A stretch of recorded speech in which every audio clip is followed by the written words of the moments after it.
تاریخ بلا کر ہم اپنے نام کو، اپنی حیثیت کو مٹا چکے ہیں۔ افغانستان کی فتح تینوں مرتبہ کیسے ہوئی؟ یہ کابل دارالخلافہ ہے نا، دارالخلافہ کابل، اس کے شمال کی جانب میرے مجدد الفسانی رضی اللہ تعالی عنہ کے بیٹے ضیاء معصوم رہتے ہیں۔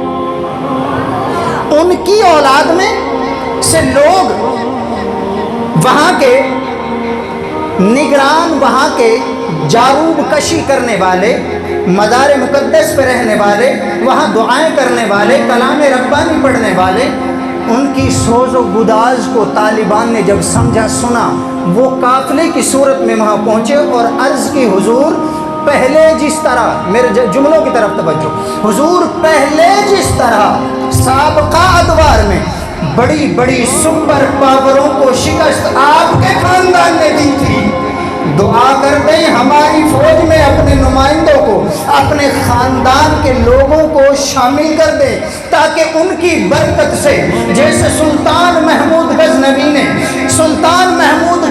نے ایک درویش قلندر کے کپڑے کا وسیلہ بارگاہ ایزدی میں پیش کیا، سومنات کا قلعہ جو 16 حملوں میں فتح نہ ہوا، اس قلندر کے کپڑے کے وسیلے سے رب کریم نے سومنات کا قلعہ فتح کیا۔ حضور ہم چاہتے ہیں، جو 20 سالوں سے یہ کام نہیں ہو پا رہا ہم سے، ہم چاہتے ہیں کہ آپ کے خاندان کے لوگ ہماری فوج میں بھرتی ہوں، اور وہ ہاتھ جو امت مسلمہ کے لیے اٹھتے ہیں دعائے خیر کے لیے، فتح یابی کے لیے، حضور یہی خاندان ہمارے لیے بھی دعا کر دے۔ ہمیں اتنا وثوق ہے کہ ادھر ہاتھ اٹھتے جائیں گے اور فتح یابی کے اسباب بنتے چلے جائیں گے، فتح یابی کے باب کھلتے چلے جائیں گے۔ اور آج الحمدللہ اس نسل فاروقی، اس نسل مجدد پاک رضی اللہ تعالی عنہما، اس کا خون جب اس فوج افغانی میں شامل ہوتا ہے اور ان کے ہاتھ ولایہ اللہ کی بارگاہ میں اٹھتے ہیں، وہ مجدد الفسانی جس کا قول یہ ہے کہ اگر تم مجھ تک نہ پہنچ سکو، جملہ ضائع نہ ہو، اگر مجھ تک، میرے قبر تک تم نہ پہنچ سکو تو زمین کے جس بھی حصے پر ہو اپنا ہاتھ استدعا کی نیت سے میرے روزے کی طرف بڑھا دینا اور وہ وسیلہ رب کی بارگاہ میں پیش کر دینا۔ بس وہ وسیلہ پیش کرنا ہوگا کہ رب کریم کی رحمت آخر کا منظور، بس تمہارا وہ وسیلہ کرنا ہوگا، رب کی رحمت تمہارے دامن گیر ہوگی۔ وہ مجدد پاک رضی اللہ تعالیٰ عنہ جس کے خون میں یہ شامل ہے کہ اگر ہم مشکل میں پھنسے ہوں تو ہاتھ ادھر کر کے عاجزانہ طور پر، استدعانہ طور پر، دعائیہ انداز میں کہ اللہ اس ولی کی برکت سے کام بنا دے۔ خالق کائنات ہندوستان پاکستان کے طویل مسافت میں بھی اس اشارے کو اتنا پذیرائی فرماتا ہے، اتنا قبول فرماتا ہے کہ بندے کی دعا قبول کر لیتا ہے۔ تو جو لوگ وہاں اس خاندان اور اس خون کے دروازے پر جب پہنچے، اس خون کو اپنی فوج میں شامل کر چکے، تو پھر فتح تو ہونی ہی تھی نا۔ اور کیسی فتح ہوئی؟ کیسی؟ مکہ طیبہ کے لوگ اپنے مال و اسباب سے دستبردار ہو چکے تھے، اور یہاں کی فتح بھی امریکہ اپنے سارے لاؤ لشکر سے دستبردار ہو گیا تھا۔ فوج ان کے پاس تھی لیکن انہوں نے سرنڈر کیا اپنے آپ کو، فوج ان کے پاس بھی تھی، سرنڈر انہوں نے بھی کیا اپنے آپ کو۔ بلا مزاحمت مکہ طیبہ فتح ہوا، بلا مزاحمت افغانستان فتح ہوا۔ میرا وجدان کہتا ہے میرے اللہ اس کے اندر راج کون سا پنہا تھا، تو میرے شعور نے، میرے وجدان نے اس کا ادراک کیا اور اس نقطے پر پہنچا کہ مصطفیٰ کریم علیہ السلام وہاں پر موجود تھے۔ بلا مزاحمت مکہ طیبہ فتح ہو گیا، اور وہاں مصطفیٰ کریم علیہ السلام خود موجود تھے۔ بلا مزاحمت مکہ فتح ہو گیا۔ یہاں مصطفیٰ کریم علیہ السلام کے خمیر اقدس کا بچا ہوا حصہ، مٹی مبارک جو میرے حبیب علیہ السلام کے وجود اقدس سے بچ گئی تھی، اس سے رب کریم نے میرے مجدد الف ثانی کو بنایا تھا۔ وہاں اصل کل تھی، یہاں اس اصل کی فرع تھی۔ جو کارنامے وہاں تھے وہ کارنامے یہاں بھی تھے، فرق اتنا تھا وہ کچھ صدیوں پہلے تھا، یہ کچھ صدیوں بعد میں ہے، لیکن نظارہ وہی ہے کہ اگر مصطفیٰ کی ذات مدینہ طیبہ سے چل کر مکہ طیبہ کی سرزمین پر قدم رکھتے ہیں تو بلا مزاحمت مکہ طیبہ کو فتح کر لیتے ہیں، اور ادھر افغانی جب درے فاروقی پر جاتے ہیں بلا مزاحمت افغانستان کو فتح کر لیتے ہیں۔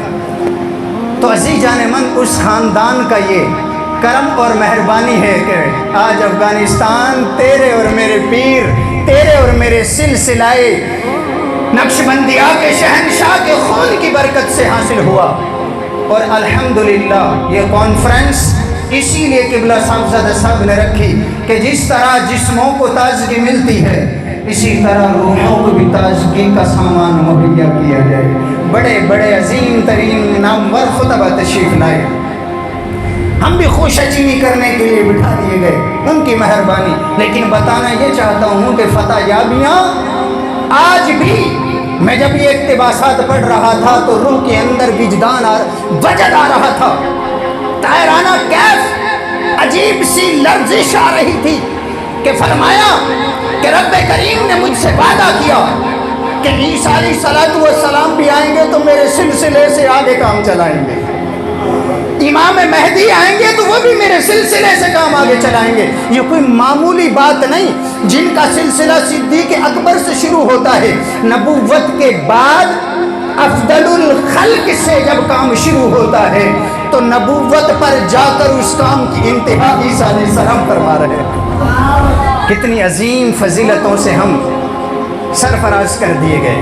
اب اپنے مقصد کی طرف، اللہ پاک نے ہمیں ضابطہ بھی دیا، حیات بھی دی، ضابطہ حیات بھی عنایت فرمایا۔ میرے یار کی زندگی کے مطابق زندگیوں کو ڈھال لو، یہ تمہاری زندگی بھی ہوگی اور ضابطۂ زندگی بھی ہوگی۔ میرے اللہ، تو نے اہمیت بھی بتا دی، مقاصد بھی بتا دیے، فوائد بھی بتا دیے اور نتیجہ بھی دے دیا۔ اب ہم چاہتے ہیں انعامات بھی ہو جائیں۔ بچہ اسکول میں پاس ہوتا ہے، استاد نتیجہ بول دیتا ہے، یہ ہوتا ہے نتیجہ، پاس ہو گیا فیل ہو گیا، انعام باقی رہتا ہے۔ خالق کائنات نے فرمایا تلک حدود اللہ من یطع اللہ و رسولہ، جو اللہ اور اس کے رسول کی اطاعت کرے گا، سن لو، حدود ربانی کو مد نظر رکھ کر ان کی پاسداری کر کے، اب جو اللہ اور اس کے رسول کی اطاعت کرے گا یدخلہ جنات، اللہ پاک اسے جنتوں میں داخل کر دے گا۔ ایسی جنتیں تجری من تحتها الانہار، جن کے نیچے نہریں بہہ رہی ہیں، خالدین فیہا، اگلا مزدا کہ کبھی تمہیں وہاں سے نکالا نہیں جائے گا، ہمیشہ تم وہاں رہو گے۔ وذالک الفوز العظیم، یہ بہت بڑی کامیابی ہے تمہارے لیے۔ حبیب کی زندگی پر عمل کرو، تمہیں کیا فائدے ہوں گے، تمہیں اس سے کیا مقاصد ملیں گے، زندگی کا غرض و غایت، زندگی کا اصول مل جائے گا تمہیں، پھر کامیابیوں سے بھی ہم عطا سرفراز کر دیں گے۔ یہ ہے قرآن کا فلسفہ احیاء سنت کے حوالے سے۔ حدیث پاک کی جھلک بھی تھوڑا دیکھتے ہیں، نتیجے پر پہنچتے ہیں۔ محبوب مکرم علیہ السلام نے فرمایا فَإِنَّ السُّنَّةَ خَيْرٌ كُلُّهُ، جو مجھ محمد کی ادائیں ہیں وہ ساری کی ساری اور مکمل کی مکمل تم لوگوں کے لیے بہتر ہے۔ حیاتی خیر لکم و مماتی خیر لکم، میری زندگی اور زندگی کے دوران میری ادائیں بھی تمہارے لیے بھلائی ہے اور فائدہ مند ہے، اور جب میں رخصت ہوں تو میرا رخصت ہونا بھی تمہارے لیے بھلائی ہے۔ کیسا عظیم نبی ہے۔ نوح علیہ السلام کھڑے ہو کر قوم کو ڈبوا رہے ہیں دعا کر کے، اللہ رب لا تذرنی فردا وانت خیر الوارثین، اللہ کوئی منافق کوئی کافر نہ چھوڑنا، میں آنکھوں سے دیکھ رہا ہوں۔ آنکھوں سے کھڑے ہو کے دیکھ کر انہوں نے اپنی امت کو پانی میں ڈوبتے دیکھا، استغاثہ نہ کیا۔ ادھر حبیب سے پوچھا آقا حیات تو بابرکت ہے، بہتر ہے، یہ ممات کا کیا فلسفہ؟ فرمایا تم یہاں گناہ کر رہے ہوگے، میں گنبد خضرا میں دعا کر رہا ہوں، میں اللہ بندے میرے، غلام میرے ہیں، میرے امتی ہیں، میرے اللہ جو حبیب گنبد خضرا میں رہ کے امتی کو کانٹا لگے تڑپ جائے، آج امتی کو اس کی سنت زندہ کرنے کا احساس نہیں۔ آج امتی کو اتنا احساس نہیں، کائنات کا والی جس کے سبب ہم ہیں، جس سے ہم نے ساری زندگی کا اصول سیکھا، بیوی بچوں کے، اپنی معاشی معاشرت، سیاسی، تمدنی، ثقافتی معاملات سیکھے، اس حبیب کی اداؤں کو بھلا بیٹھے۔ حبیب علیہ السلام نے فرمایا، اس موضوع کو قبلہ مفتی صاحب مدام شرف العالی نے بھی ٹچ کیا تھا، 2-3 حدیث مبارکہ سنائی تھی، ان سے چھوڑ کر میں آپ کو ایک پوائنٹ پر لے کر چلتا ہوں۔ قال النبی صلی اللہ علیہ وآلہ وسلم من احیا سنتی فقد احیانی۔ توجہ میرے جملوں کی طرف رہے۔ حبیب علیہ السلام نے فرمایا، جس نے میری سنت کو زندہ کیا فقد احیانی، تو تحقیق کوئی شک نہیں اس میں کہ اس نے مجھ محمد کو زندہ کر دیا۔ فقد احیانی، گویا کہ اس نے مجھے زندہ کر دیا۔ ومن احیانی کان معی فی الجنت، وہ میرے ساتھ جنت میں ہوگا۔ جس نے میری سنت کو زندہ کیا اس نے مجھے زندہ کیا، جس نے مجھے زندہ کیا وہ میرے ساتھ جنت میں ہوگا۔ اب میں تھوڑا یہاں سے سائڈ پر لے کر آپ کے ذہنوں کو وسیع کرنا چاہوں گا، ایک جمع تفریق کا سوال پیش کرنے لگا ہوں۔ نبی علیہ السلام کی سنت کو زندہ کرنا، حبیب کو زندہ کرنا، حبیب کو زندہ کرنا جنت میں حبیب کے ساتھ داخل ہونے کا ذریعہ ہے۔ اب سنیں، نبی کریم علیہ السلام نے ارشاد فرمایا، قرآن کہتا ہے یہ بات، جس نے ایک شخص کو بغیر وجہ کے مار دیا گویا کہ تمام دنیا کے لوگوں کو مار دیا۔ پھر قرآن یہ بھی کہتا ہے کہ جس نے ایک شخص کو زندہ رہنے کا سبب بنا، زندگی دی، یعنی کہ زندگی کا سبب بنا، گویا کہ اس نے تمام جہاں کے لوگوں کی زندگی کو آباد کر دیا، یعنی ساری دنیا کے لوگوں کو زندہ کر دیا۔ سمجھ گئے؟ ایک بندے کو مارنا، ساری دنیا کے لوگوں کو مارنا، ایک بندے کو زندہ کرنا، تمام دنیا کے لوگوں کو زندہ کرنا ہے۔ اتنا سمجھ لیا؟ قرآن ہی کہتا ہے، میں آیت میں پڑھ کر لمبا نہیں کرنا چاہ رہا، قرآن کی کہتا ہے کہ نبی کو اگر قوم شہید کر دے تو اس کے بدلے میں رب کریم اس قوم سے 70,000 کو قتل کروا کر بدلہ چکاتا ہے۔ قرآن بتاتا ہے ایک نبی کو شہید کرنے کا وبال یہ ہے کہ 70,000 لوگوں کو اسی قوم سے قتل کروایا جاتا ہے تو کفارہ ادا ہوتا ہے۔ ایک نبی کو قتل شہید کرنا، 70,000 کو قتل کرنے سے بدلہ چکایا جاتا ہے۔ ایک بندے کو قتل کرنا تمام لوگوں کو قتل کرنے جیسا ہے۔ میں کہہ رہا تھا کہ ٹف تھوڑا ہوگا، آسان کرنے کی کوشش انشاءاللہ مشاء میں جان کو تازگی ملے گی آخری میں، یہ بھی بتا رہا ہوں۔ ایک بندے کو مار دینا، تمام دنیا کے لوگوں کو مارنا، ایک بندے کو زندگی دینا، تمام لوگوں کو زندگی دینا، تو ایک نبی کے شہید کرنے پر 70,000 سے بدلہ دیا جا رہا ہے۔ گویا کہ سیدھے لفظوں میں 70,000 کو مارا تو 70,000 جہاں کے لوگوں کو کیا کیا؟ آپ نہیں سمجھے، ایک شخص کو مارنا، سارے جہاں کے لوگوں کو مارنا۔ ایک نبی کی شہادت کے بعد 70,000 لوگوں سے بدلہ دیا جاتا ہے، 70,000 لوگوں سے ایک بندہ مارا جائے تو پھر ایسا ہے جیسے پوری دنیا کے لوگوں کو، مردوں کو، عورتوں کو، بچوں کو، بوڑھوں کو، سب کو مار دیا۔ سمجھا؟ ایک بندے کے مارنے کا گناہ یہ ہے، ایک بندے کو مارنے کے بدلے میں اتنا گناہ دیا جاتا ہے جتنا ہی بتا دیا۔ اب ایک نبی کو شہید کر دیا، 70,000 لوگوں کو مار دیا اس کے بدلے میں، گویا کہ ایک نبی کا کفارہ 70,000 سے، سیدھے لفظوں میں سمجھ لو 70,000 جہان جو انسانوں سے بھرے ہوں، ایک نبی کو شہید کرنے کا وبال اتنا ہے کہ 70,000 جہانوں کے لوگوں کو انہوں نے مار ڈالا۔ اب اس کا اپوزٹ پوائنٹ سن لیں، ایک نبی کو زندہ کر دینا، آخر سمجھ گئے ہوں گے، ایک نبی کو زندہ کر دینا 70,000 جہاں جو لوگوں سے بھرے ہوں ان کو زندہ کر دینے کے برابر ثواب دلا دیتا۔ اب حبیب علیہ السلام نے فرمایا، اب صرف ہم نبیوں کو ہی گنتی کرتے ہیں، 1,24,000 کم و بیش جو روایات کثیرہ میں آتا ہے، ایک نبی کو 70,000 سے 1,24,000 کو 70,000 سے ضرب دیں تو 8 ارب 68 کروڑ جہان بنتے ہیں، 8